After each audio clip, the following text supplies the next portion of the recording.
Hello everyone, my name is Nabilah Syafiqah and I am student of Environmental Engineering and I am happy to share with you today the one of the traditional of book that is called The Adventure of Pinocchio. I will tell you a little bit about this book written by Carlo Collodi and the main published on 1883 in Italy. The description of this book is The Adventure of Pinocchio is a story about an animated puppet boys who turn into donkeys and other fairy tale devices. The setting of the story is the Tuscan area of Italy. It was a unique literary marriage of genres for its time. The synopsis of this book is very well book for young children with many adventures. Carlo Collodi did a very fine job of putting moral in with Pinocchio naughtiness. His nose growing when he lies.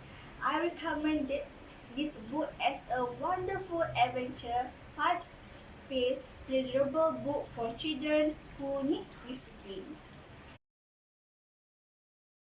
About a naughty child who must learn to be a good not just for his own sake but for the sake of others around him too. Like Pinocchio is easily led astray by shiny objects such as candy, distraction and fun. The fox and the cat tempt him and convince him that choosing the easy way does not have negative consequences. He can have what he wants without putting in the effort. This story is very mean to me because it teaches me do not choose the easy path in life, but make the effort to help others. I like this book very much because it contains quite interesting stories, such as the lies of Pinocchio. We see Pinocchio lie to himself in this story. He does so when the blue fairy asks him why he has not gone to school. Just like how children lie to avoid punishment when they know they have done something wrong. This type of lie is common between 4 and 5 years of age, although we all know this behavior can stick around. There is even something called Pinocchio syndrome. And second one is learning process. Once released from Stromboli, Pinocchio falls back into Honorable John's trap. Honorable John gives him an age of spades and make him believe he is a ticket to the Islands of Games. On the Islands of Games, everything looks wonderful. Children can play, smoke, drink, be buoyant. There are no laws and children are free. However, they have been deceived and their fun end up turning them into donkeys. Donkeys that will be used for labor, thus lack of education leads to slavery. In this story, Pinocchio perfectly symbolizes our dual nature, our material self and our real self. Of course, Pinocchio, material self, is a wooden puppet. Our material selves are not made of wood, but we are made of physical, emotional, and mental material that combine to create our body.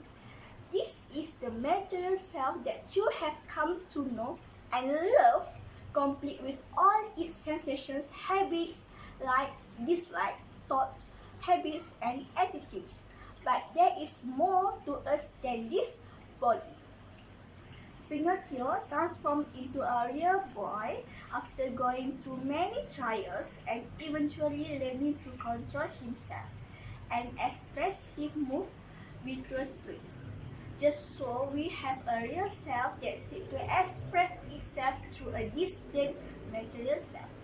This real self is the most noble, compassionate, and wise part of us. It is the soul or spirit which was created in God's image. We are designed to realize that this is our true identity. In fact, we need to know that we are not material self. We have a soul, but rather we are souls who have a material self through which we act in this world. Pinocchio redeems himself by the end of the story by first conquering his natural tendencies, then expressing the divine qualities of his real self. Through the majority of the story, Pinocchio is belligerent, lazy, dishonest, and indifferent. He is always shown the error of his ways and promised to change, but he most often repeats the same mistakes. Similarly, we often succumb and robotically react to the downward pull of the natural tendencies of our mental self to be lazy, annoyed, depressed, impatient, gluttonous, indifferent, and ungrateful. When we do this, it is as if we are becoming more material, as symbolized by Pinocchio when he is being dishonest and his nose grows. By the end of the story, Pinocchio has control of his material self's natural tendencies, and he starts to express the noble qualities of his real self, as he is courageous and strong when he saved his father and himself from the belly of the world. He is transformed into a real boy. Just so we are to do our character, so we are more loving, kind, beautiful, wise, tolerant, cheerful, peaceful, courageous, and productive. By doing so, we are redeeming in the world, fulfilling the divine plan, and shining our light. The message Pinocchio leaves us is clear. Education frees us. Knowledge leads us to make good decisions and not to fall into deceptions.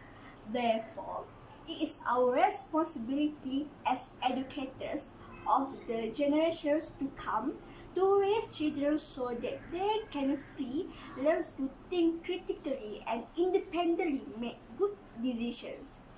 And we are not just talking about education in the academic sense, but also education in the sense of having the ability to reason, to think, to analyze, to be critical.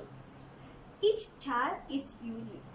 It is our obligations, and at the same time our privilege, to take care of them.